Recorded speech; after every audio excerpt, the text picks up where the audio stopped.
Okay, so everything we do eventually appears on this website, biomedical.co. Go check it out if you haven't done so already.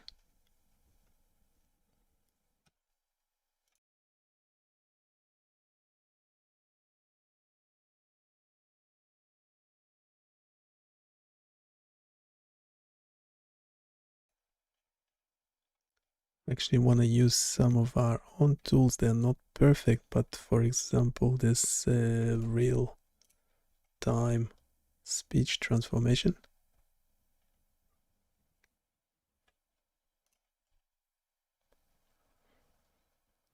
And we get Gemini ads on it. Okay, thank you very much. Sponsored by. Again, there is a human in the loop, so any questions are welcome.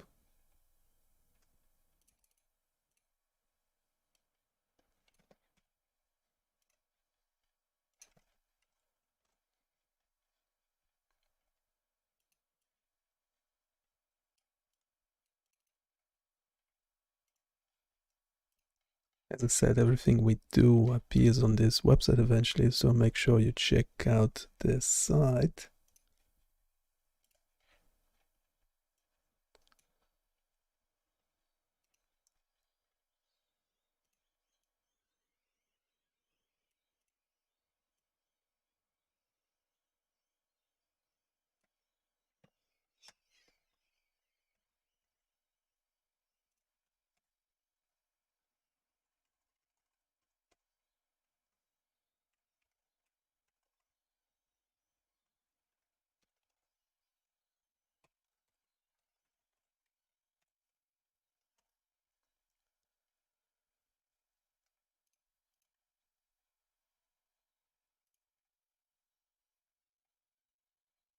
Someone, just before we start, yeah, someone was sending me Python code in an email. So yeah, don't do that.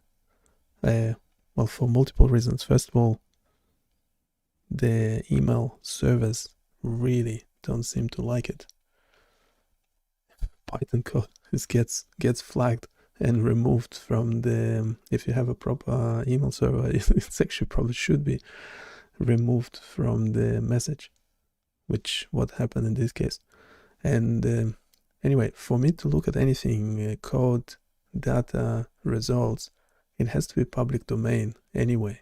So pop it on a public repository, whichever one your favorite.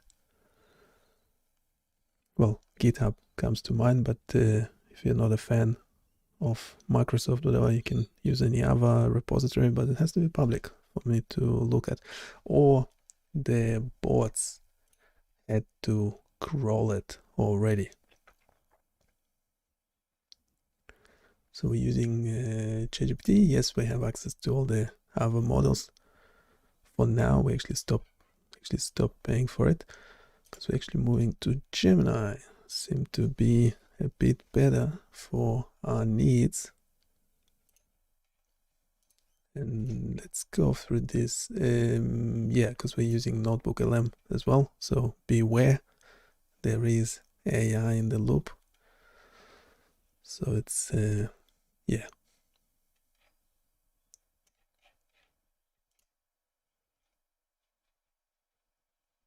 And so I'll go over this in a second. Yeah, so I've been asked a lot if the code is available on the site. So yeah, now we're focusing on, we're eventually turning everything into JavaScript. Well, because we don't want or do not need fancy Python libraries. So eventually just math, JS, and your standard, 3JS plotting libraries. And that's pretty much it. So go check out. This is one of the last tools we made. It's pretty impressive. You have that 3D model of a cochlea and you have an electrode array that you can insert, so you can pretend being a surgeon. And I also have a bot that can do the surgery for you. You can still move it yourself, so it's like whatever, like assistive, a bot is pushing it slightly, but then you can, play surgeon and adjust the insertion process yourself. But you can turn off play, just do it manually, as I think most surgeons prefer. And while you do it, we measure depth of insertion into the cochlea. Cochlea is in the inner ear. Go check out what the cochlea is. We should have more videos on, should have a cochlea simulator even. Yeah, a lot of stuff. If you go biomedical.com, drop down hearing. Yeah, we had quite a bit on hearing. We have a hearing test, again simulation, a hearing aid simulator, hearing test simulator. Those are different things, as you can imagine. And we also have this cochlea simulator where you would see a model of the electrodes in the inner ear, in the cochlear structure, and you can actually, this could be improved. We can actually, so then we made this one quite a long time ago. We might just pop it into one of the new code generating models, AI models, and see. I'm sure it will do much better. But yeah, essentially in this case, it shows you how your sound, your voice, is being processed into electrode stimulation of the cochlea. And this one is a simulation of inserting the cochlear electrode array into the cochlear structure. So go check it out. That's the kind of stuff we do. Feedback is welcome, considering it's all under development at the moment. So this is a good time to provide your feedback, because we can actually do something about it. Well, probably not in the current web application, because we're not actually doing the coding. We have a bunch of an army of robots doing the coding for us.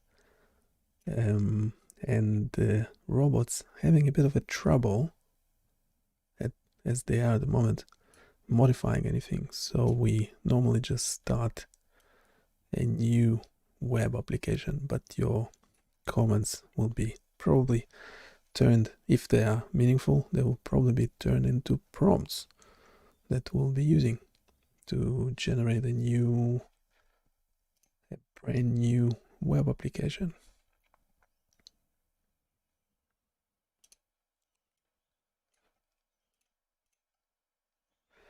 This is my spiel.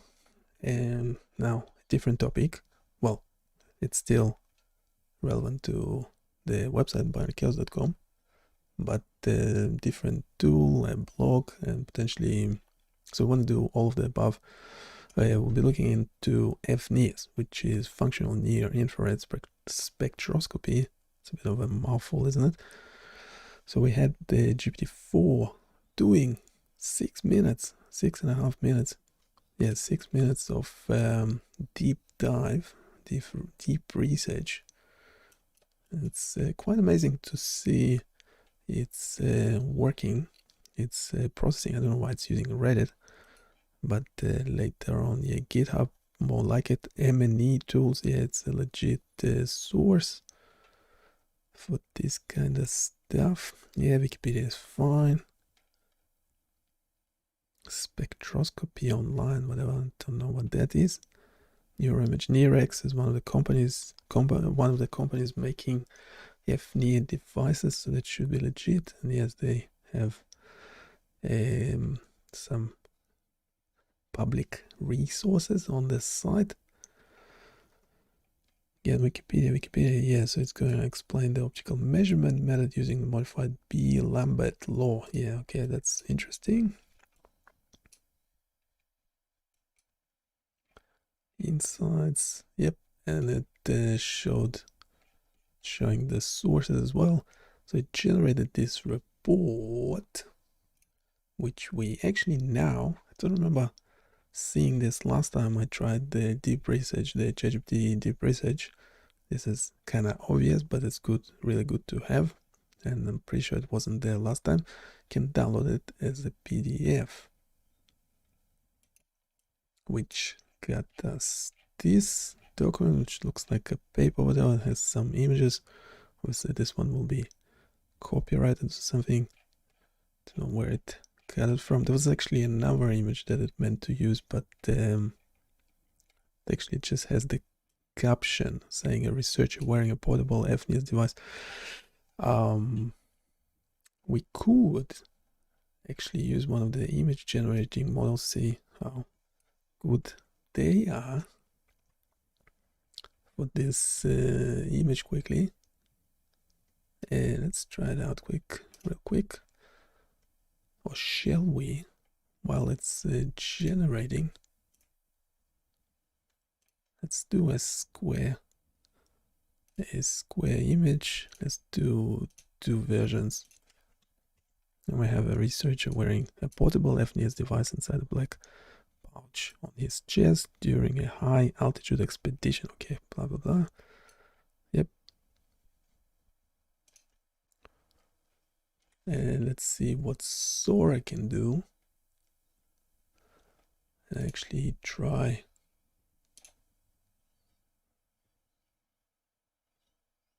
I'm not sure how. So when I'm paying for Gemini, I'm not sure which one I'm supposed to be using. I assume I'm meant to be using. And why do we have a video? Describe your video.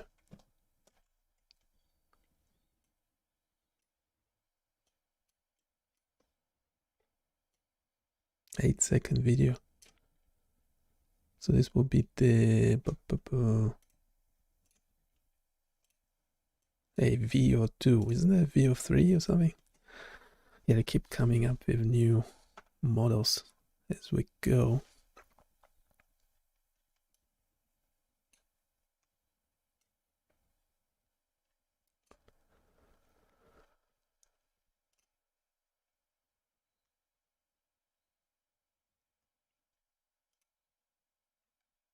Okay, so we got Sora generating this video.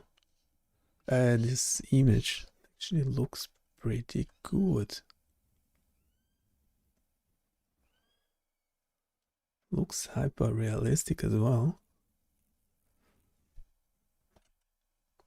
Yeah, if I didn't know it was generated by AI, I would think it's a real photo.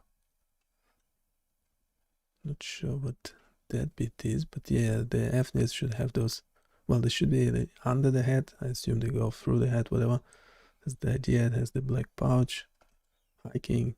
This one is pretty good as well. It's a bit different. I don't know which one you like better.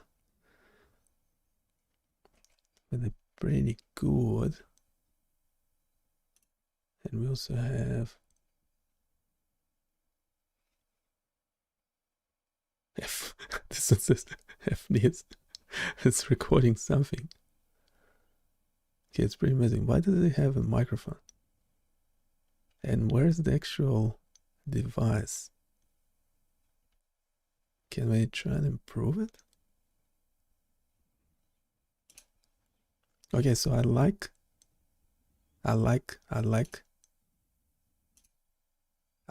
the display, the FNIS display on the device. That's really nice.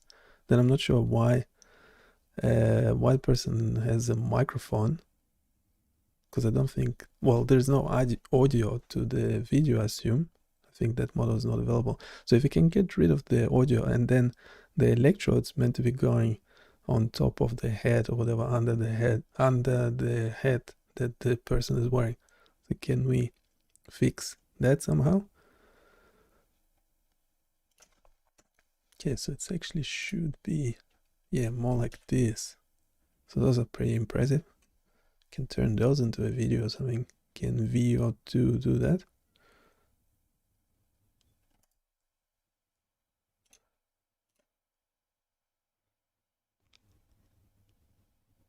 regenerating the video. You can... Not available yet. What? Pretty sure you could add... Pretty sure you could add files to it. Yeah, it's available here. It's not available in video generation, is it?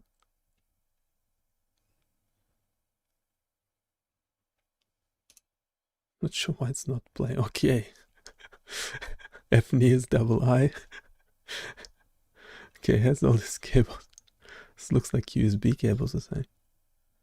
That's pretty impressive. Okay, remove the microphone, added the electrodes. Okay, it's pretty good. I like the FNIS with double I. It makes it look like as if it's a logo or something.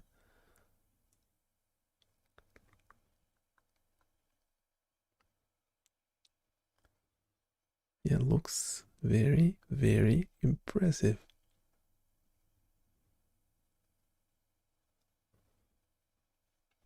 That's VO2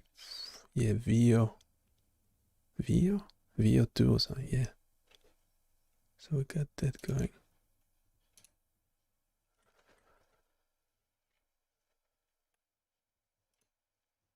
Okay, we also have an application, for it, so we'll be generating a synthetic. Eventually it will go on our site.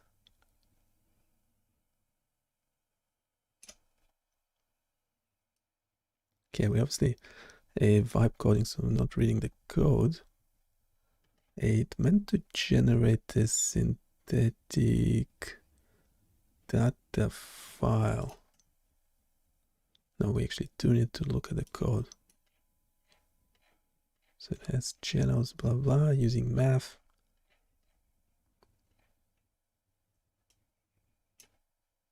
Okay, we need that to be explained. Let's actually bring in do a stream, talk to Gemini. What do it different?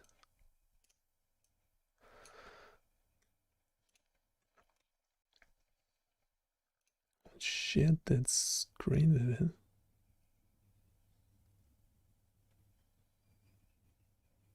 Yeah, this one. Okay, what do you currently see on the screen? What do you currently see on the screen, specifically focusing on the right side?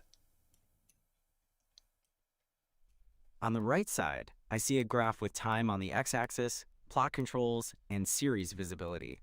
Is that correct? Yeah, that's right. Okay, how about the data file on the in the middle there, in the middle of the screen? Do you see the data file? Yes, in the middle, I see code defining channels, tasks, and their characteristics within the, quote, synthetic underscore FNIRS underscore data.tsx file. Is there something specific about this file you'd like to discuss? Okay, so we have this senior developer doing coding for us. How would you instruct them to actually show the data, the synthetic data, onto the front panel, onto the visualization screen? To have them display the synthetic data on the front panel visualization screen, you could instruct them to ensure the Load New Dataset button has been pressed to load the data. Then, they should make sure the desired channels are selected in the, quote, channels section, and that the visualization mode is set to time series. Is there a particular aspect of this process that you'd like me to elaborate on? Now wait, so we need the standalone set of instructions for the developer, but just keep in mind that this is a highly experienced senior web app developer. So can you write standalone instructions? I'm essentially wondering, why am I not seeing the data displayed in the chart? Okay, here are some standalone instructions for a senior web app developer to display the synthetic data on the front panel visualization screen, assuming they're not seeing the data displayed in the chart. 1. Data loading. First, ensure the synthetic data has been loaded by pressing the "New Dataset" button located in the middle panel of the screen. Confirm that the text below the button indicates synthetic.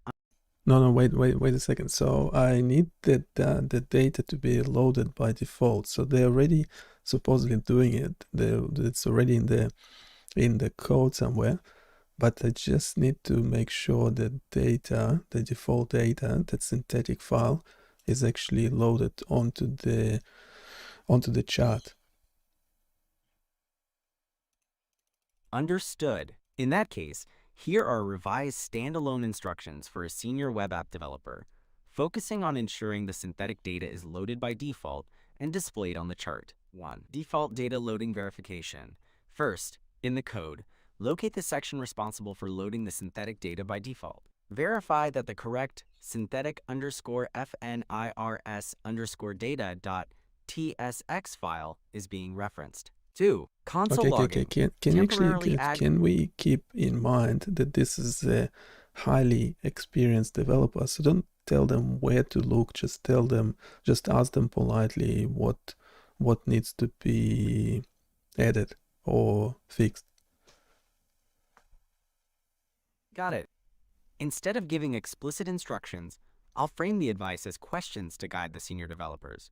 How about this? For the synthetic data to be displayed on the chart by default, 1. Could you verify that the synthetic_FNIRS_data.tsx file is automatically loaded upon application initialization? 2. Are there any conditional statements or configurations that might be preventing the data from being displayed in the chart area?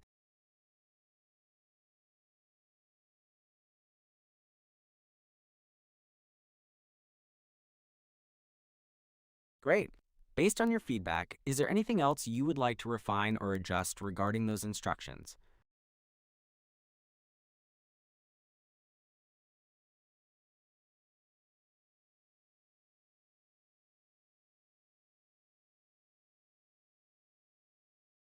Certainly, at a high level, the front panel of this web application appears to be designed for visualizing and analyzing FNIRS, which stands for Functional Near-Infrared Spectroscopy, data. On the left, there's a code editor along with a file directory structure.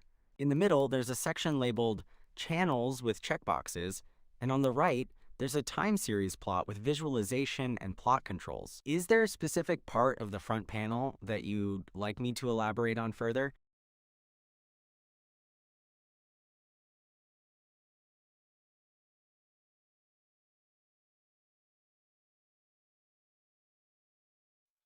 Hey, can you just go over each component of the front panel?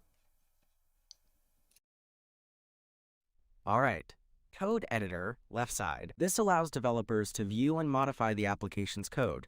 It includes standard features such as syntax highlighting, code completion, and file navigation. Channels section, middle. This section allows the user to select specific channels from the FNIRS dataset. Each channel represents a specific sensor or measurement point. Time series plot, right side. This component visualizes the data from the selected channels as a time series. It plots the signal intensity or other relevant metric. Would you like me to go into more detail about any of those components?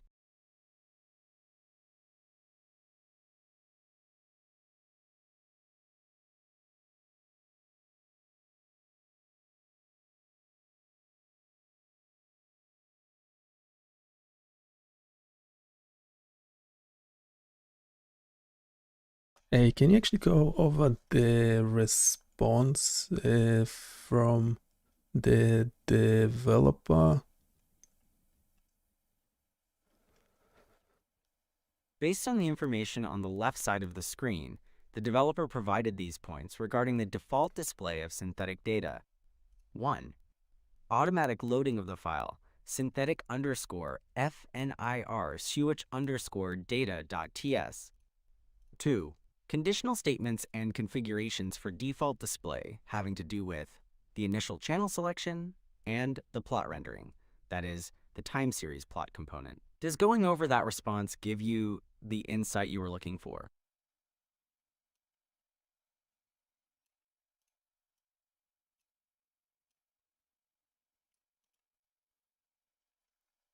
I'm still not seeing the actual data displayed in the chart. So can we ask the senior developer, is that something to do with the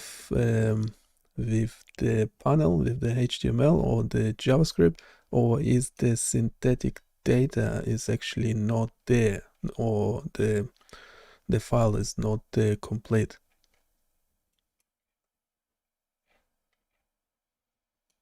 Given that the data isn't displaying despite the file loading, here's a question you could pose to the senior developer. Could it be that the data from synthetic underscore FNIRs underscore data.ts isn't correctly mapped or passed to the time series plot component? Or alternatively, that the file is incomplete? Quote,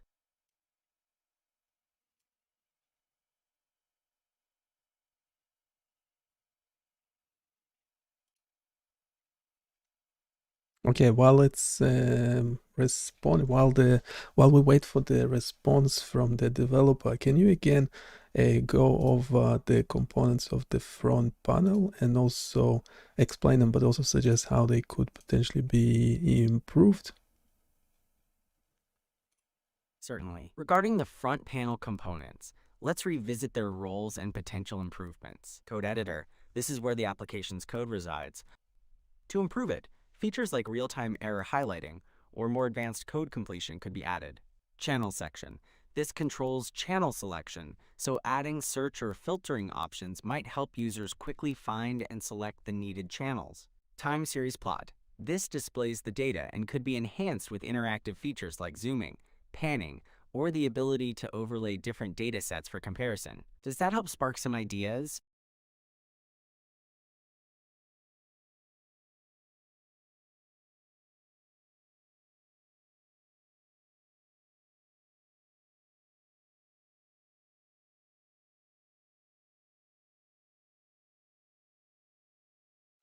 Can you read out, explain the response from the developer on the left side? Okay, the developer suggests the following. 1. More robust handling for reference line points. A check should be added to ensure channels tsplot and data property are valid before trying to create reference line points. If not, an empty array will be returned for plot data, preventing potential errors. 2. Diagnostic console.log statements. These will help trace the state of critical variables to pinpoint where the data flow might be interrupted. Would you like me to go into more detail about any of these points?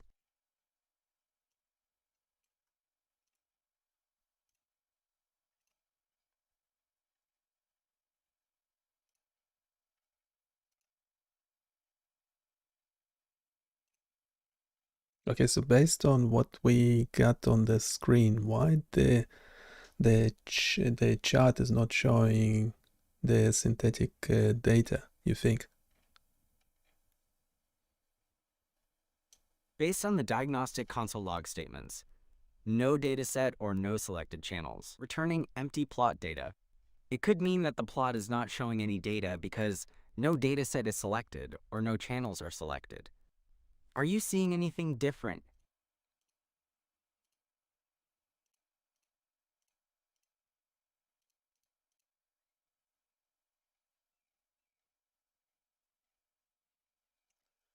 No, I'm saying the same thing. So based on the log, can we ask the developer a relevant question? Given that the console log indicates that no dataset or selected channels are available, a relevant question for the developer could be, why is the dataset not being recognized, or why are the selected channels not being passed to the plot component, despite them appearing to be correctly selected in the UI? Okay, that's a great question. That's a great question. And again, can you go back to explaining the components of the front panel? And now with the drop down, including the drop downs? No problem. Load New Dataset button. This allows users to load a new FNIR's dataset No, actually, into the forget the application. load. Forget the load new dataset button. We want to focus on the synthetic data that we have made. Understood. Let's focus on the synthetic data that has been loaded. Visualization mode, time series. This appears to allow users to select between visual task or motor task. Channels. This section allows users to filter channels as well as select or deselect all channels.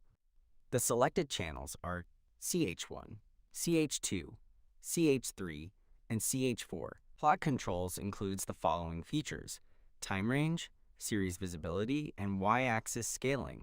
Would you like a more detailed description of any of these?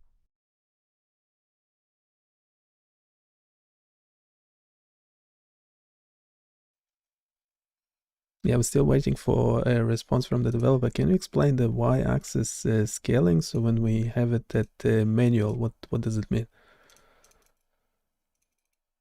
When the y-axis scaling is set to manual, it means that the user has control over setting the minimum and maximum values displayed on the y-axis of the plot. This allows for a customized view of the data. Is there anything else I can help you with?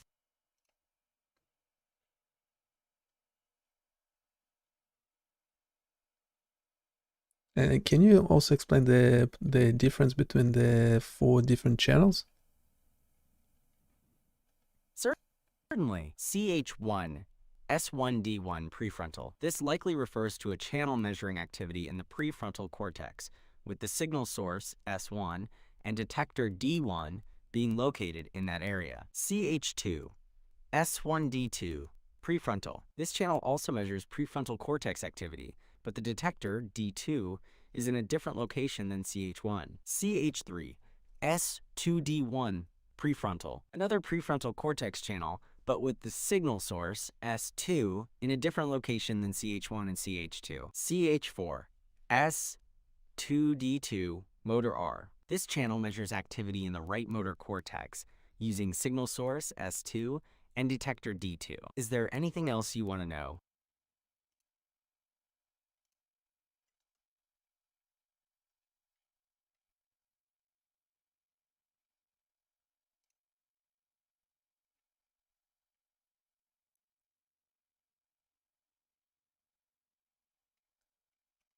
Okay, I'm scrolling. As you can see, I'm scrolling through the response from the developer. I'm still not seeing the data on the chart. Can we ask them a relevant question? I see that despite having the channel selected and the synthetic dataset loaded, no data is appearing on the chart. A relevant question to ask the developer might be, given the selected channels and loaded synthetic data, what could be preventing the data from rendering on the chart? Are there any specific conditions or configurations required for the data to be displayed?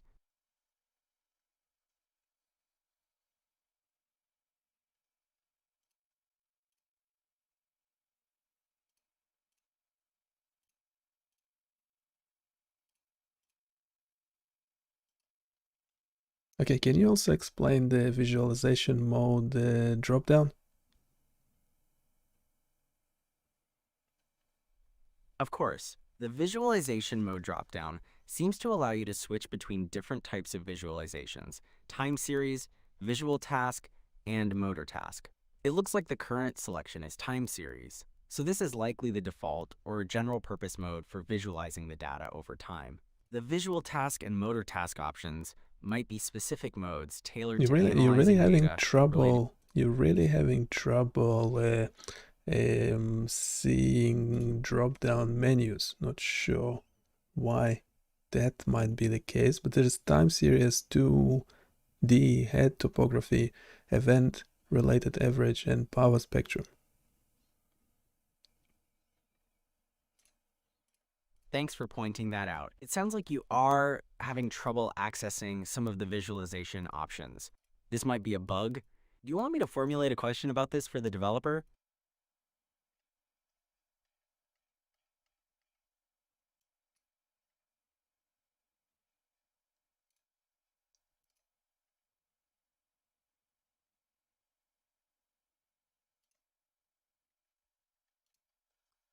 And no, can you look at the response from the developer and ask a follow-up question specifically about the fact that we are not seeing the time series data on the chart.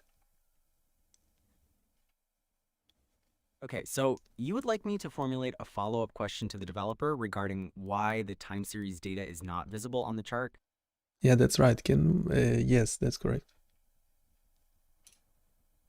Okay, here is a question that you can ask the developer. The documentation mentions that the fact that plot data seems correct in your logs strongly shifts suspicion away from the data processing logic in time series plot.tsx and towards the rendering environment, CSS, container dimensions, or rechart's internal rendering under your specific setup. Your data is being passed and recognized up to the point of plot data creation. The disconnect is likely in the visual rendering step. Why am I unable to see the time series data on the chart?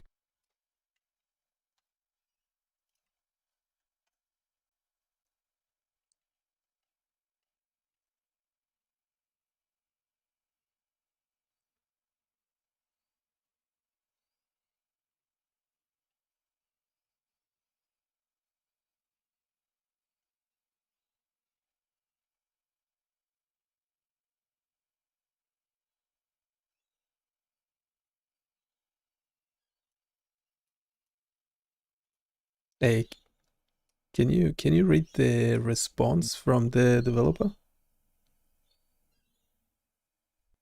Okay, I will read the response from the developer as it appears on the left side of the screen. You're encountering a common and often frustrating issue with charting libraries like recharts. The chart data is ready, but nothing appears on the screen.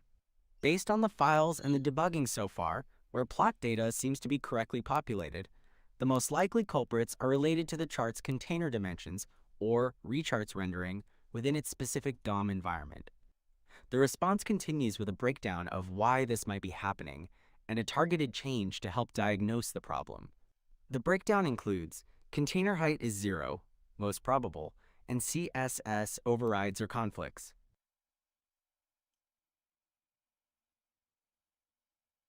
Okay, so what changes the developer have made, and and why do you think I'm still not seeing the time series data on the chart? Okay, from what I see, the developer hasn't made any changes yet, but is suggesting a change to test the container height hypothesis. They recommend modifying centerpanel.tsx to give a temporary explicit height and a background color to the div that directly contains your chart. If the chart appears within this colored fixed height area, then we know the problem lies in how the Flexbox layout is calculating its height. Do you want me to formulate this as a question to the developer? Yes, and they did make a change, as you can see on the screen, but yeah, it's still not working. So a question back to the developer will be great. Thanks. I see that the developer has added a minimum height of 500 pixels and a pink background color for debugging the container. Do you want me to ask the developer why the time series data is still not visible, even after this change? Yeah, that's right. Okay, I will formulate the question for the developer now. One moment. Here's the question. The time series data is still not visible on the chart, even after applying the change to add a minimum height of 500 pixels and a pink background color to the container. Any ideas on what to try next? Do you approve of this question, or would you like me to rephrase it?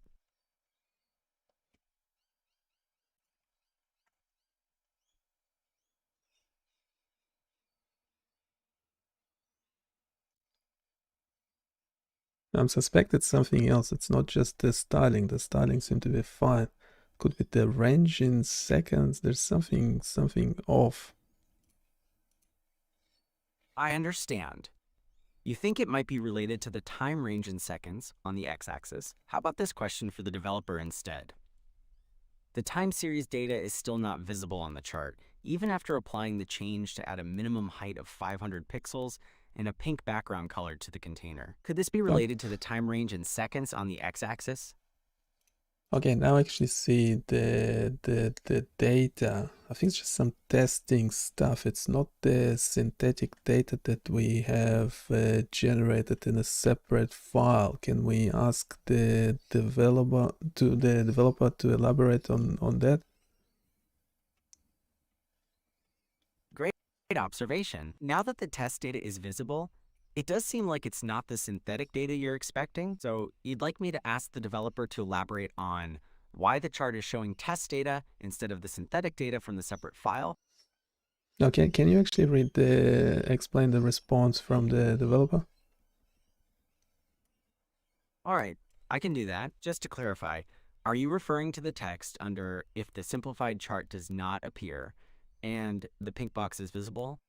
Yeah, that's right. Can you explain the response? That's the response from the developer. Okay, here's an explanation of the text under if the simplified chart does not appear and the pink box is visible. This text suggests that if you don't see the simplified chart, even though the pink box is visible, the problem is likely within the time series plot.tsx file or the recharts library itself. This means the issue is probably not with the layout or general styling, but rather with how the chart component is rendering or with the Okay, charting so library can we actually otherwise. respond? Can you actually respond back to the developer with the questions, the questions asked? Got it. So you want me to formulate a question back to the developer, keeping in mind that the issue might be within the time series plot.tsx file or the recharts library. Do you want me to take into account anything from the console logs visible at the bottom? Yeah, we want. Yeah, I want you to look at the console log visible at the bottom as this now. Yes, we do see the simplified chart. There are no errors, but there's like three logs in the console. So can we summarize all this back to the developer? All right, how about this? We're seeing the pink box, but the simplified chart isn't rendering. The console shows 3 time series plot render. No, the Simplified rendering with simplified hard-coded data. charts seem to render okay. Can you revise? The simplified charts seem to render okay. Can you revise? Understood. Let's try this. The simplified chart seems to be rendering okay. However, the time series plot's simplified component is rendering with hard-coded data. Is this expected, or could this be preventing the chart from displaying the actual data? How does that sound? Wait, no, we want to keep it simple. So we do see the pink 500px container. We do see the simplified chart, and we have those logs that I want you to summarize and rewrite the question back to the senior developer. I understand. How about this? We see the simplified chart and the pink 500px container. We also see the time series plot simplified component rendering with hard-coded data. Could that be the issue?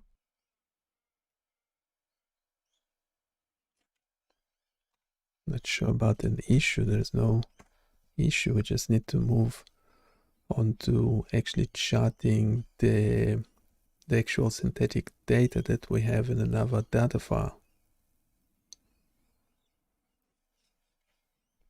Understood. It sounds like you're ready to move on to charting the actual synthetic data. Is there anything else I can help you with Yeah, regarding the developer response or formulating? yeah, yes, can you can you stop with asking too many questions and just do what I say? Can you summarize the response from the developer? My apologies, I will refrain from asking questions. Based on what I see, the developer's response seems to indicate that the recharts library is working, the container dimensions are sufficient, and React 18 is not fundamentally breaking recharts at the simplified level. The next step is to revert timeseriesplot.tsx to its state before the simplification when it was trying to use the actual data and to scrutinize its logic. Okay, can you continue with the response from the developer? I just scrolled it down a bit. Okay, continuing with the developer's notes. The console logs that were previously added to that version will now be extremely valuable to carefully check. Is data actually available and correct when time series plot renders? Are selected channels, time range, show OXY, show deoxy from settings correct? Inside the use memo for plot data, what are the channel TS plots as they are populated as expected? What is the reference time points?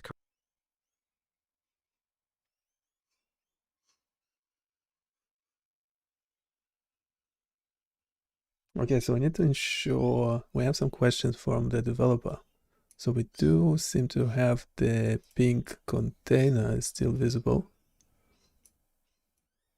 And we It have appears you're some logs. confirming that the pink 500px container. Yeah, but we also have logs that we need.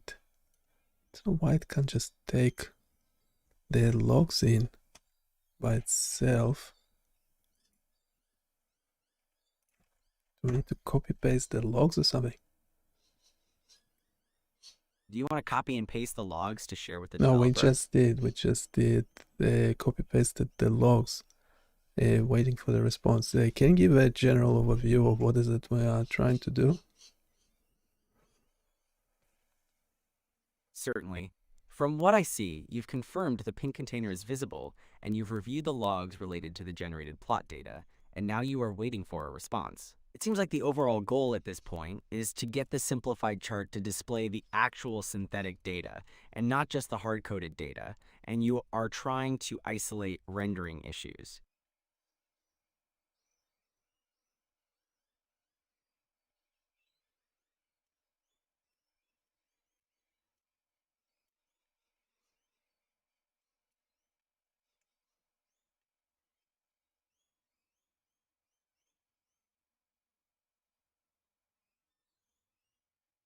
Wait, can you summarize? Can you do a quick summary of the response from the developer?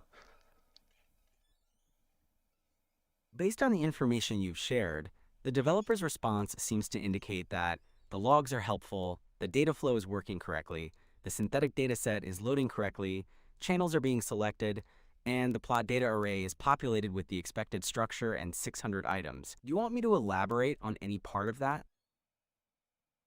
Yeah, keep going. I scrolled down the response from the senior developer. So should I keep scrolling down to look at the senior developer's response? Yeah, I scrolled down. Can you have a look at it? I see it now. The senior developer suggests simplifying the reference line component to use its standard label prop, removing the temporary fixed height and background from the center panel component, and generally trying to get the chart to render in a flexible container to gain more confidence.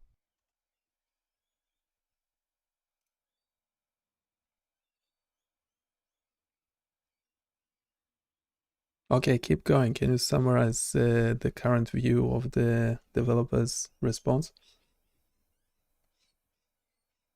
Alright, the developer suggests removing the temporary fixed height and background color from the center panel component, as well as simplifying the reference line component. After making these changes, the developer suggests checking if the chart appears in the center panel and checking console logs for new errors or warnings. Finally, the developer also says to check if the chart appears and see if vertical trigger lines are still there.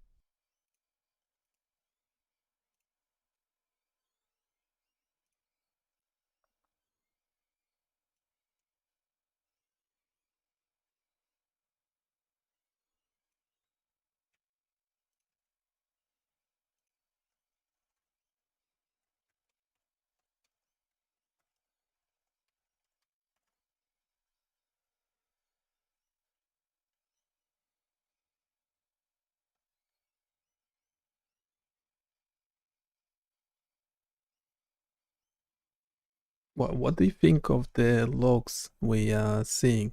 What do you think is happening? The logs seem to be showing that the auto-selecting of initial channels is working and that CH1, CH2, CH3, and CH4 are being selected. Does that seem correct?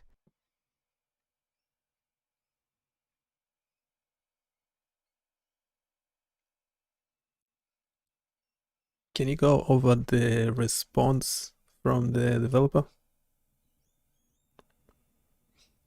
Based on the information I have, the developer states that the logs clearly show that your plot data is being generated correctly. They believe the reason the chart is not appearing maybe an issue with the recharts component or its configuration. Is there anything else about the developer's response that you would like me to go over?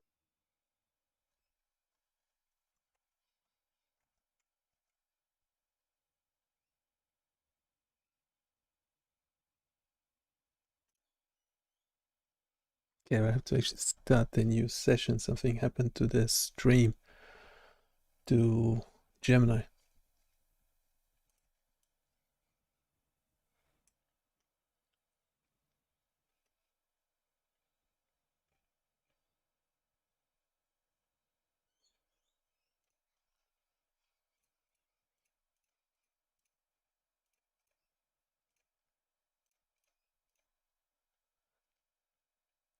Yeah, this is really interesting. I'm not sure.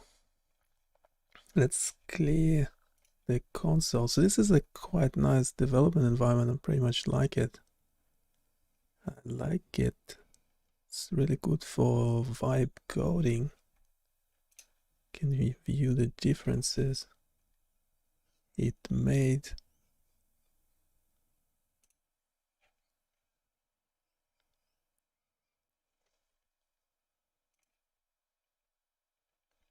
So that's really nice.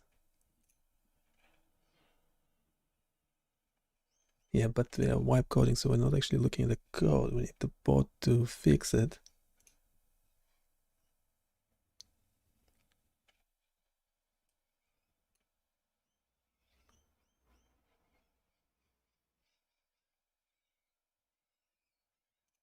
Let's share the screen again.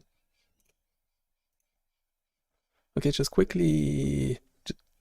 Oop, connection failed. What? That's not good. Connection failed. Bow. Gemini Live. Control F5. Yeah, we can do everything in the browser now, which is impressive, but then if it stops working. Okay, now we're live. Okay, what do you see? Yeah, quickly, what do you see on the screen? What specifically about this screen are you asking about? Well, what do you think is it we're trying to do just in one sentence? Based on what's visible, it looks like you're trying to visualize time series data from 4 channels, possibly related to brain activity during visual and motor tasks. Does that sound right? Yeah, can you summarize this response from the developer highlighted? The developer made key fixes to ensure the reference line component uses its label prop for displaying trigger information and added tooltips to help in scenarios where data points might be missing, ensuring the line still connects across gaps. Is there anything else I can help you with regarding this screen? Okay, what do you think might be wrong with it, specifically to do with the chart being empty? The chart being empty suggests that the data for the selected channels isn't being displayed. Have you loaded the data or selected the channels you want to visualize? Yeah, they are selected, aren't they? Do you have any filters selected that might be excluding the data? I don't think so. It looks like your y-axis scaling is set to auto per channel. Have you tried setting it to manual to see if any data appears?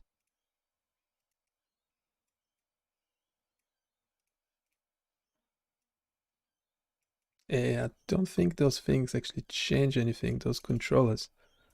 We might, can we turn all this into questions to the developer? But make sure you, yeah, just ask them questions because that's a very senior, highly experienced developer. So we just want questions. Okay, here are some questions you could ask the developer based on the state of the application. 1. Even with the channels selected and the data loaded, the chart remains empty. Are there any known issues with data rendering for the synthetic underscore PNIRS underscore V1.0 dataset?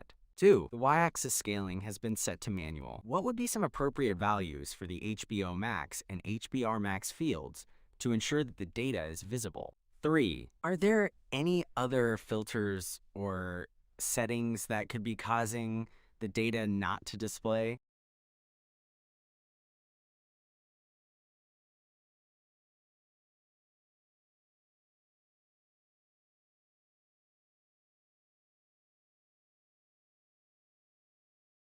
We have the developer thinking quite a bit. Can you summarize its thinking process just in a couple of sentences?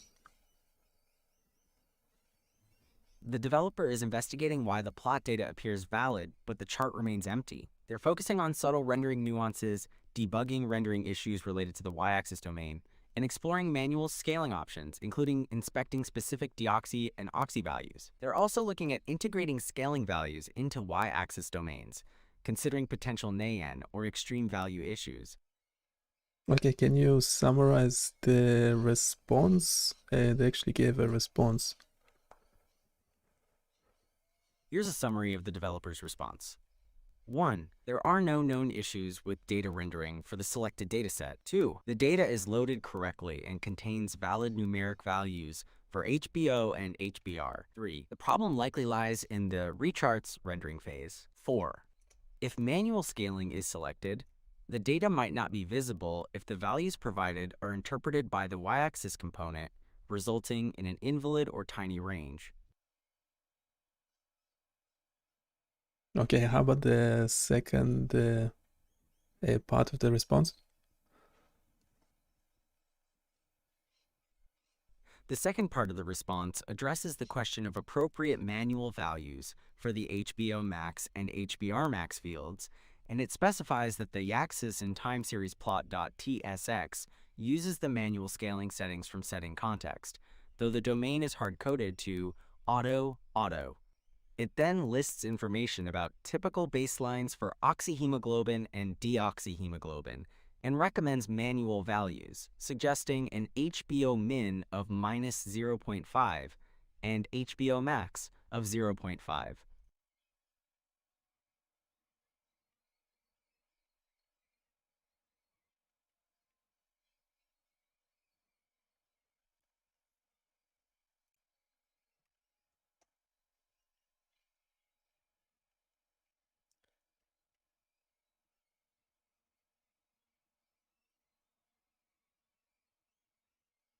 Okay, what else the developer is saying?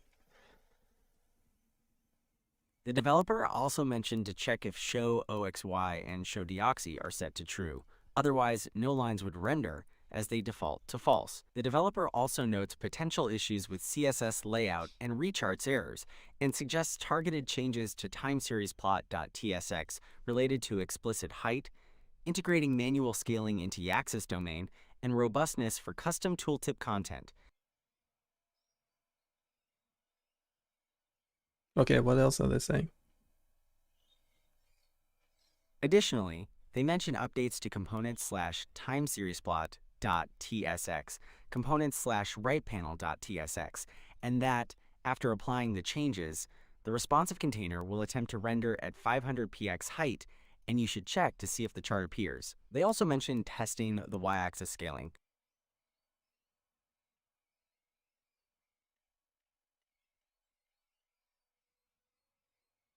Okay, what I sent them the log of the web application. Can you summarize the response visible on the screen, highlighted in blue?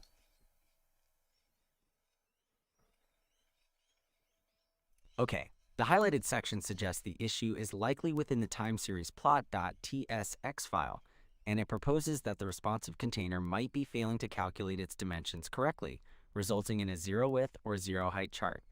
Additionally, it notes that a specific prop or combination of props across the line chart, lines, axes, or reference line might be leading to an internal recharts error. As a direct approach, the developer suggests temporarily removing the responsive container and giving line chart fixed dimensions to see if the chart appears. Yeah, what else are they saying? The last thing that they are saying is the changes that are being made to the components/time series plot.tsx are commenting out the responsive container wrapper and adding fixed width and height props directly to the line chart component and this will force the line chart to render at a specific size, irrespective of its parent container's flex properties. Okay, I send them more logs. What's the developer saying now? The developer is saying that the logs are clear. The plot data is generated correctly with 600 data points and contains the expected time, oxy, and deoxy keys. They suggest that the chart has explicit dimensions and the simplified hard-coded chart rendered previously correctly. They also suggest inspecting the SVG output using your browser's developer tools to inspect the DOM.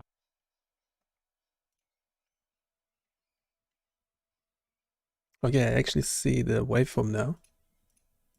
It seemed to be only channel 1. I think all the channels might be the same or something. It's great that you're seeing a waveform now. Do you want to compare the different channels to make sure the issue is resolved? Well, yeah, I kind of assume the channels will be different. It will be 4 different channels. And then the time range doesn't seem to work. And we're only showing the HBO and not showing HBR. Can you explain all that potentially? And we wanted to frame it as questions to the developer.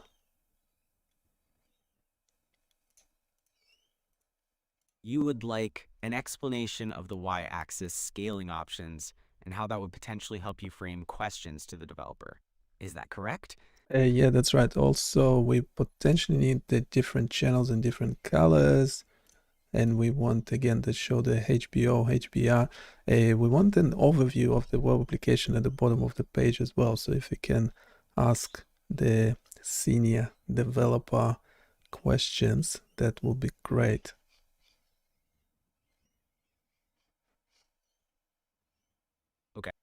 Okay, let's break down the y-axis scaling options. It looks like the current setting is auto set channel, which means the y-axis scaling is automatically determined No, for the that's selected fine. channel. That's The fine. other Yeah, but we just want to show all the 4 channels. Currently, we're only seeing 1, unless all the other channel data, the data for the other channels is exactly identical, then they will be just overlapping. Can you ask it?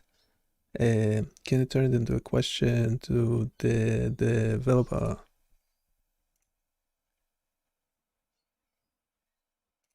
Based on the assumption that the data for the other channels is exactly identical, resulting in overlapping lines, here's a question you could pose to the developer. Can the application be modified to display all 4 channels distinctly, perhaps by assigning different colors to each, to ensure that unique data from each channel is clearly visible and not obscured by overlapping lines?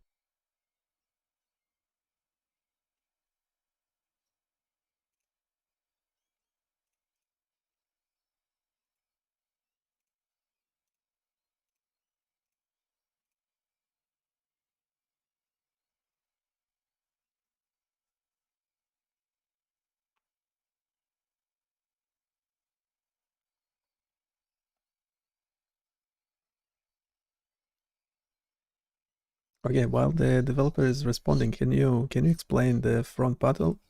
What is it we're looking at? Starting from the chart. Certainly, the front panel you're referring to appears to be the Channels section. This panel allows you to filter and select which channel's data you want to display on the plot. You can select or deselect channels, influencing which time series are visible on the graph.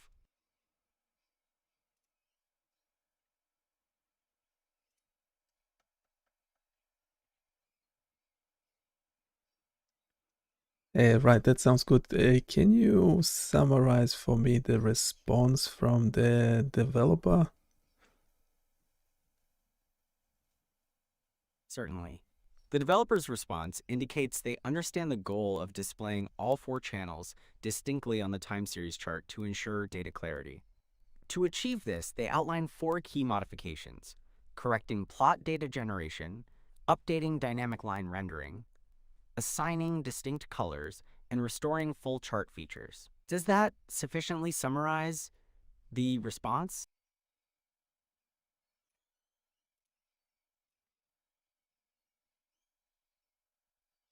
Yeah, can you summarize the rest of the response from the developer? The rest of the developer's response details the implementation of those modifications. The plot data generation logic is corrected to accurately include oxy and deoxy data based on show/deoxy settings. Dynamic line rendering now dynamically creates line series components. Distinct colors are assigned using new color arrays. Full chart features are restored using components like responsive container, tooltip, and legend. Finally, the y-axis domain logic is updated for manual y-axis scaling.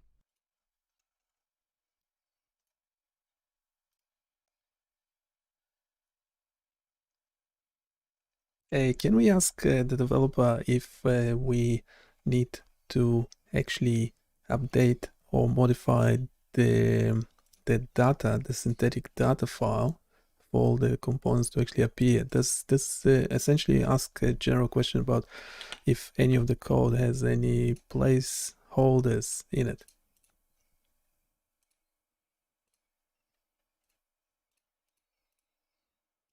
Just to clarify, are you asking if the code has placeholders that need to be updated or modified so that the components appear correctly?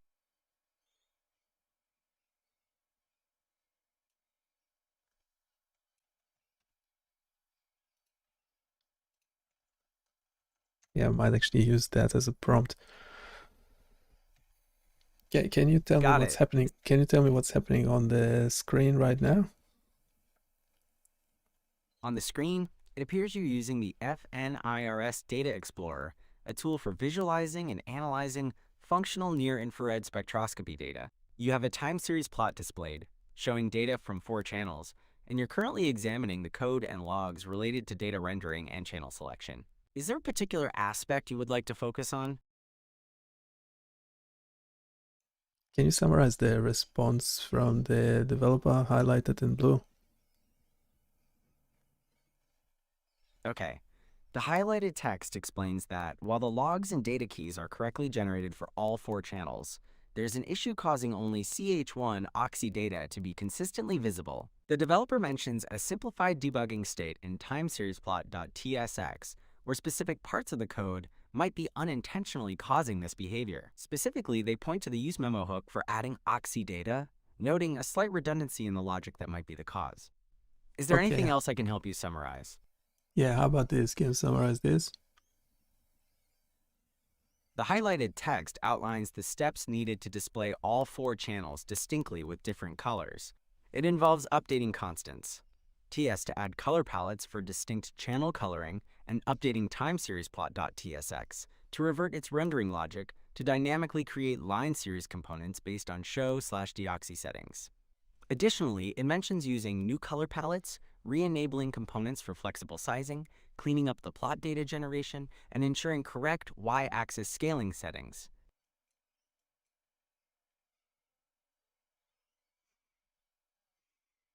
Can you explain this error? It seems there's an uncaught error, minified React error hash 310 inches related to a React component.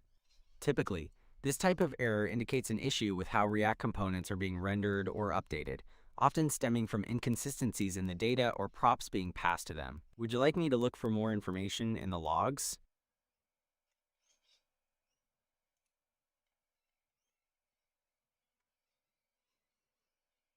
Now we have this senior developer. Can you go over the thinking process?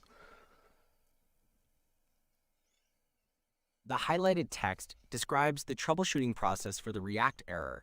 It mentions consulting React documentation and error decoders, narrowing down the issue in the code by scrutinizing relevant components, reviewing import structures, examining potentially invalid elements, and investigating how components are rendered. Additionally, it notes a focus on the color code in constants, TS, specifically the incorrect paired channel colors values. Okay, did it get another error? Can you explain and what is it trying to do now? Sure, the new error is an uncaught type error, failed to resolve module specifier React/JSX runtime. Import map, import React JSX runtime matches with React but is blocked by a null value. This indicates that the module React/JSX runtime is not being correctly resolved, possibly due to an issue with the import map configuration or how React is being loaded in the project. Do you want me to take a look at how to resolve this error? No, we have the senior developer. Can you just summarize what's the new error and a warning, and what's the developer trying to do about it?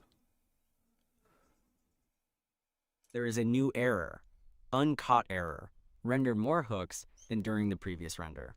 Also, the developer is trying to fix a number of errors. The developer mentions that React has detected a change in the order of hooks called by, quote, %s.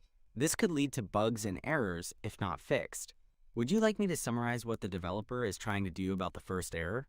Yeah, what's the solution, proposed solution? The proposed solution involves moving the y-axis domain use memo hook to the top level of the component before any conditional return statements. This is to avoid the hook from being called conditionally, which could change the order in which hooks are called during different renders. The developer also suggests that the channel is_for_rendering variable should remain after the data check, or Okay, be how about conditionally now? moved earlier. Can you make general comments? Do you think these are general React errors, or what's the new error now? And what's can you see what's the developer trying to do to fix it? All right, so there is a new error called uncaught type error, cannot read properties of null, reading useref. The developer thinks this means that React is not currently initialized or that multiple conflicting versions of React are loaded in the environment. They are looking at the index, HTML file, thinking the import map has become convoluted, causing the error. To fix this, they plan on simplifying the import map in index, HTML, to only include the base paths for React. Does this make sense?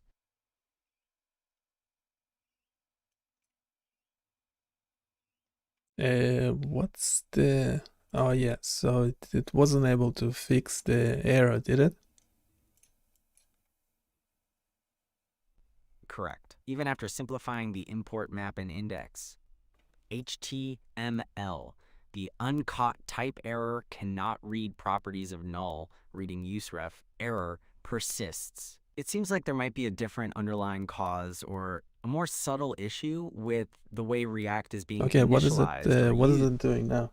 Can you give general comments about why we're using React in the first place? The developer is currently focusing on import map redundancy and potential conflicts, especially concerning trailing slashes and generic mappings for React and React DOM. They suspect overly broad import map entries might lead to multiple React instances or conflicts, triggering the useref error. They are aiming to streamline the import map to use only the base paths. Regarding why React is being used, it's a popular JavaScript library for building user interfaces, known for its component-based architecture and efficient updates to the DOM. Did you want me to give you It seemed to more be information about... going in the loop now, is it? It does appear the developer is caught in a loop, repeatedly trying to address the same error. After revising the import map, the uncaught type error cannot read properties of null. Okay, is it doing useref. something different now, or is it trying to do the same thing over and over again?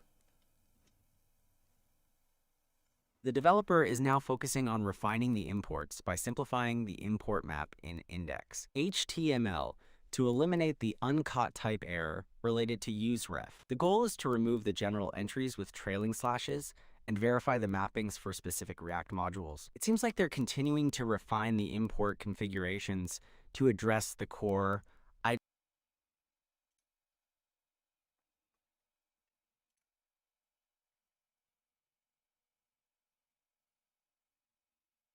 Okay, it seemed to be really going in a loop, is it? The developer is still trying to resolve the uncaught type error, cannot read properties of null, reading useref error, by refining the import map within index, HTML. It looks like they have identified that overly broad trailing slash entries in the import map are causing module resolution conflicts Can potentially can you leading to can you multiple explain it in plain language and just tell me if the developer is just doing the same thing over and over again, or are they trying something else? What do you think the actual problem is? Is it issues with inconsistencies in the documentation of React, or is it something else? What do you think?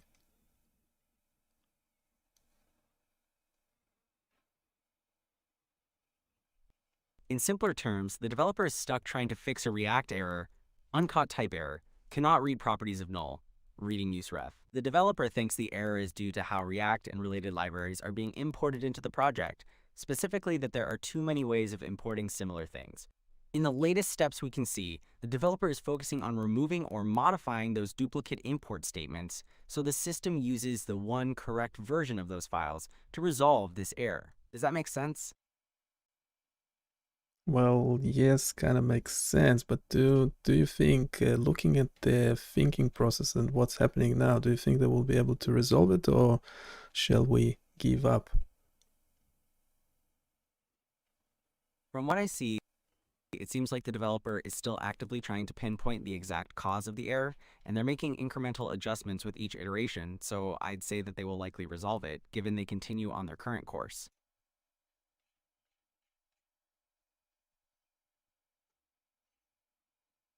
No, still getting the same error. What would be a good question for the developer? Hey, can you ask them to do something else? Since the developer is still encountering the same error, even after correcting the import map, maybe you could ask them if they have checked the versions of React and related libraries to ensure they are compatible with each other and with the project's dependencies.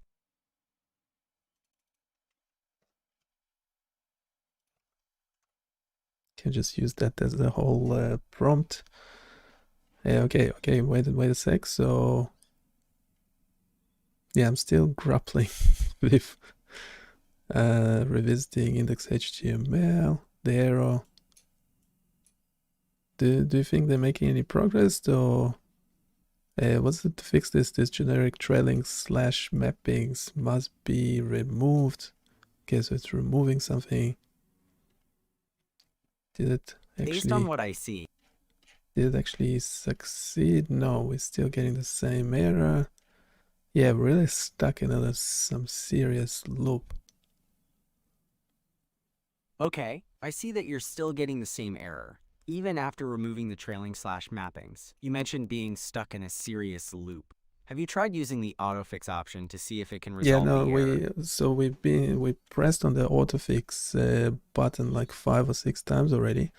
The thing is, the code was working before, so we need to revert. We probably need to revert back to what was working previously. I don't know why is it getting stuck now. Does Since the it autofix actually? option I'm not sure. Actually, I'm not entirely sure if it's actually seeing its own log. Surely it is, but just trying to make sure. So I gave it the log. Can you go over its logic? Since the autofix option hasn't worked and the code was functioning previously, it might be worth reverting to a version that was working. If you want to send over the logic to me, can you specify which logic you would like me to review? No. We're having this senior developer doing the coding. So we just want to instruct them. They're trying to fix the index HTML. I don't think they're actually making any changes to the file. There might be a problem. There might be a problem in the development environment. It sounds like the Unfortunately. senior. It appears there is an error running the code. Would you like me to take a look at the error message or any specific part of the code to try and identify the issue?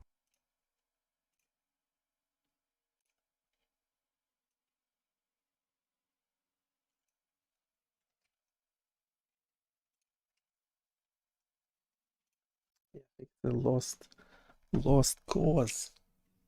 Have to try another time. If there's still a chance to get it working, what specific steps are you planning to try next?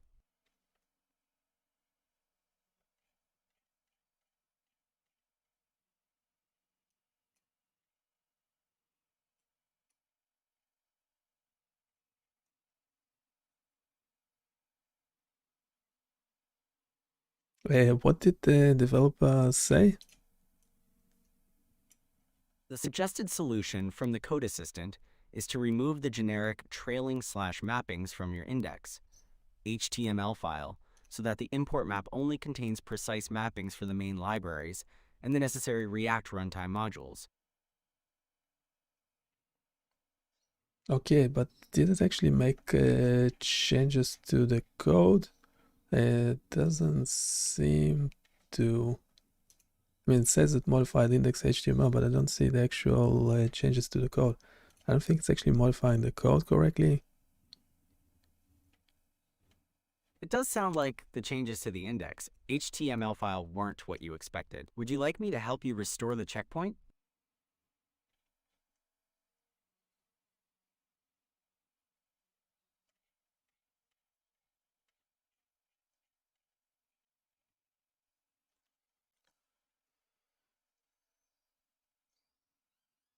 No, we actually need to instruct the developer to actually modify the code. It seemed to have stopped modifying the code. It's just responding in the chat, but not actually doing modifications to the code.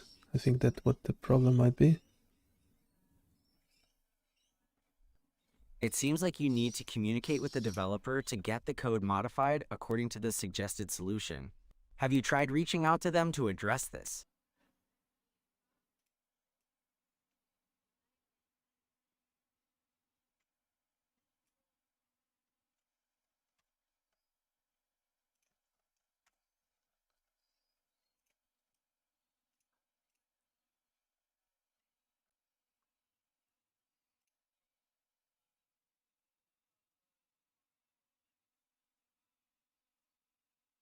What's the developer saying?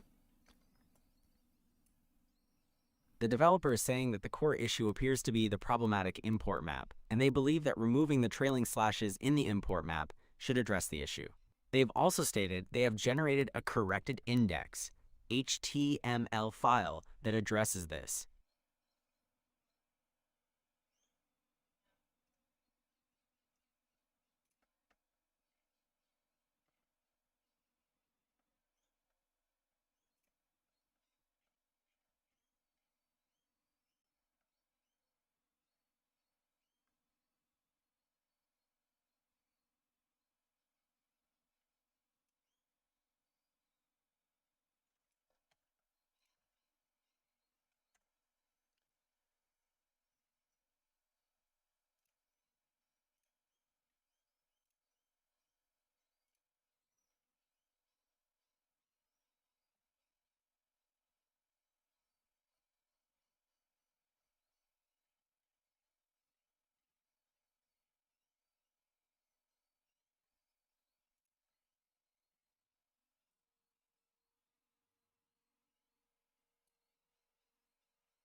Yeah, not really not sure why do we need so many React components. We need to redo the whole thing with just a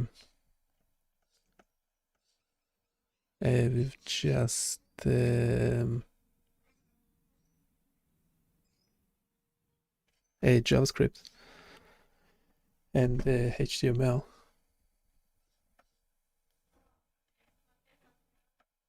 Okay, how do we actually go? Do we revert this being back to what it was?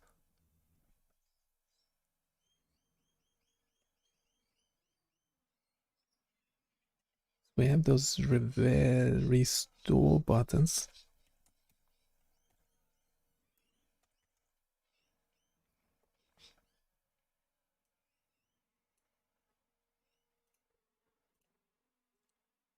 A restore checkpoint. I don't know how many checkpoints there are.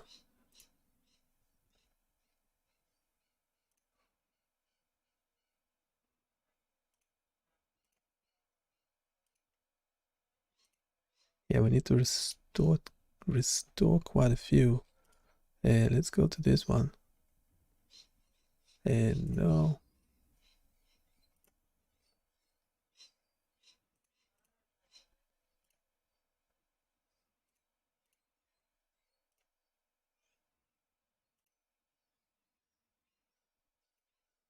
Not sure how this works.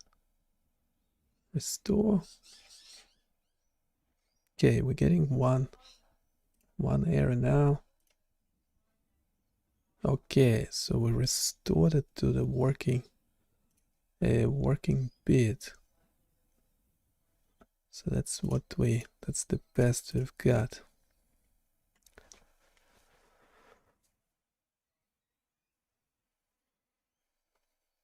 Yeah, we essentially want to do it in vanilla JavaScript and HTML JSON. We want the data file in JSON. Where's the data? Yeah, this one. We might actually want to generate it once because here it's doing like random. It's randomizing it every time. As you load, you'll get a different waveform. We might just generate the waveforms. FNIRs look like waveforms, and then just use them instead of random generation.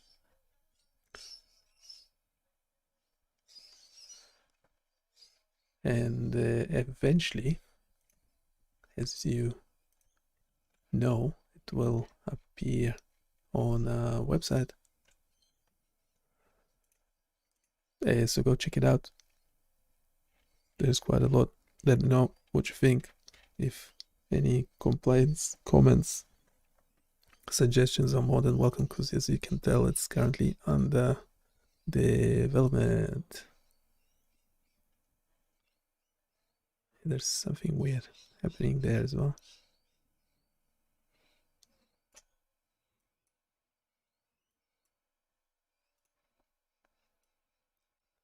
And let's just use it as a timer. If you have any questions, do let me know. Otherwise, once this implant is being inserted into the cochlea, we will be out. Oh, actually, could be we forgot about that podcast. Shall we do the podcast?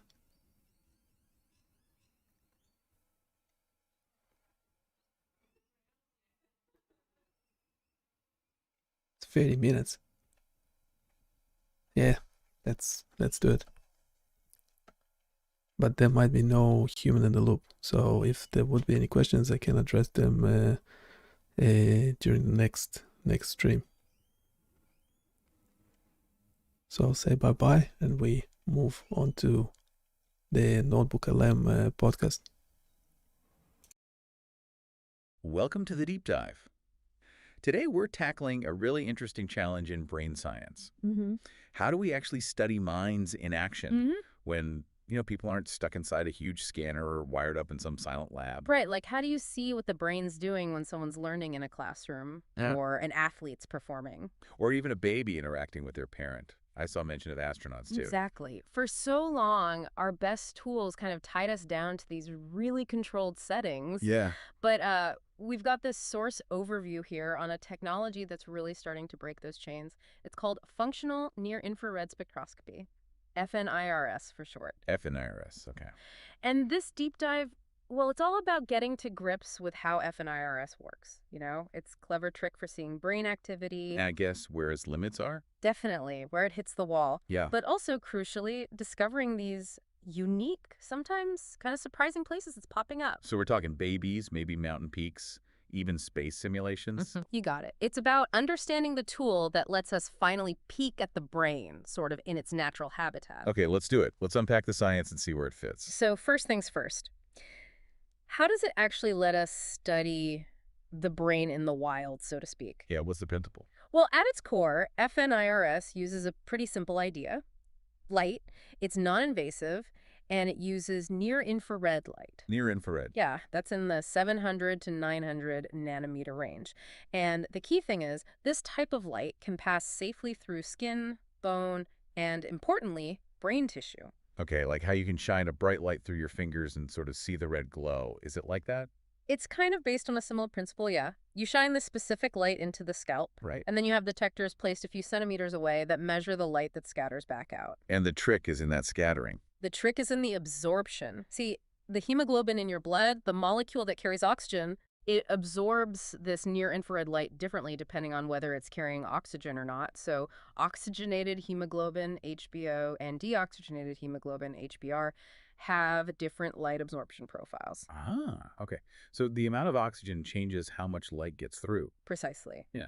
By measuring how the light intensity changes between the source and the detector, Yeah. and using a physics principle called the modified Beer-Lambert law, Okay. you can actually estimate how the concentrations of HBO and HBr are changing in the tissue the light passed through. And the gear for this, it's small enough to be portable. Yeah, relatively speaking. You use small light sources, usually LEDs or maybe low-power lasers and these little photodetectors. Like you stick them on the head. Pretty much. They're typically arranged in a cap or maybe a flexible headband that fits onto the person's head. The sources and detectors are spaced a few centimeters apart, usually around 3 centimeters. And the light travels. How? Hmm. Does it go straight through? Not exactly straight. It follows more of a banana-shaped path, bursting down through the scalp and skull into the top layers of the brain tissue, and then back up towards the detector. Okay, got it. And the really crucial bit here is that you need to use at least 2 different wavelengths of this near-infrared light from each source. Why two? Because HBO and HBr absorb light differently at different wavelengths. By using 2 or more, the system can mathematically separate out their signals. So you can track both oxygenated and deoxygenated blood changes. Exactly. But it's important to remember what FNIRS is measuring is the change in these concentrations over time. It's an indirect measure of brain activity. Indirect. Okay, that sounds familiar. That makes me think of fMRI and blood flow. You nailed it. It relies on the exact same principle, neurovascular coupling. It's the foundation of the Boldy signal in fMRI too. So when neurons fire up in a brain area, They need more energy, more oxygen. So the body responds by increasing blood flow to that specific spot. It actually overshoots delivering more oxygenated blood than is immediately used. And this rush of fresh blood leads to an increase in the local concentration of HBO, the oxygenated stuff, and usually a dip in HBr, the deoxygenated stuff. That's the signal FNRS picks up. so just to be clear, you're not directly seeing the neurons firing like you might with, say, EEG. Not at all, no. You're seeing the downstream effect, the relatively slow change in blood flow, the hemodynamic response. How slow were we talking? Well, the blood flow change lags behind the actual neural activity by maybe a second or two, and then it takes several more seconds to reach its peak. Okay. So even though the FNIRS device itself might be sampling data quite quickly, maybe tens of times per second. The thing it's measuring is slow. Exactly. The biological signal itself is inherently slow. That's a fundamental trade-off. You gain portability, but you lose that millisecond precision you get with techniques like EEG or MEG. Now, are all FNIR systems just measuring these light intensity changes? You mentioned different types. That basic intensity measurement is what's called continuous wave FNIRS. And yeah, that's by far the most common type. They're simpler, cheaper, more portable. Okay. But there are more advanced flavors too. You have frequency domain systems. They modulate the light intensity at a specific frequency and look at phase shifts in the returning light. Interesting. And then there's time domain FNIRS, which sends out incredibly short pulses of light and precisely measures the arrival times of the photons that scatter back. Wow, that sounds complex. What's the advantage of those? Well, they can potentially give you more information, like they can help estimate the actual distance the light traveled through the tissue. Which helps how? It might allow for calculating absolute concentrations of HBO and HBr, not just the changes, and possibly sense a tiny bit deeper into the brain. Right. But they are significantly more complex, much more expensive, and generally less portable. So for most of the applications where FNIR shines, the portable, real-world stuff continuous wave is still the dominant technology. Makes sense. So sticking with the common type, you've got these sensors, optodes you call them. Yeah, optodes, optical sensors. How do you set them up to actually map brain activity? They're mounted in that cap or headband we talked about, fitting snugly on the head. And each pair of a light source and a detector defines what we call a channel. A channel. And that channel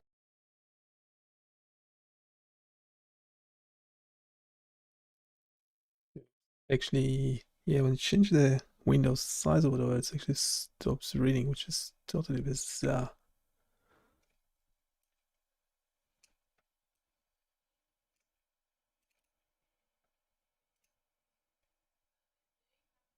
All right, because we weren't in, can actually continue reading from where we left off. channel essentially measures the hemodynamic changes happening in the volume of brain tissue located roughly between that specific source detector pair. Okay, and that volume of tissue. Yeah.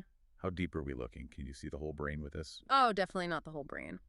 With that typical spacing, around 3 centimeters, Uh-huh. the light path mostly samples the cerebral cortex, the outer layer of the brain, down to maybe 1.5 to 2 centimeters deep. That's not very deep. No. In really optimal conditions, maybe you could push it to 3 or 4 centimeters with specific setups, but that's about the limit.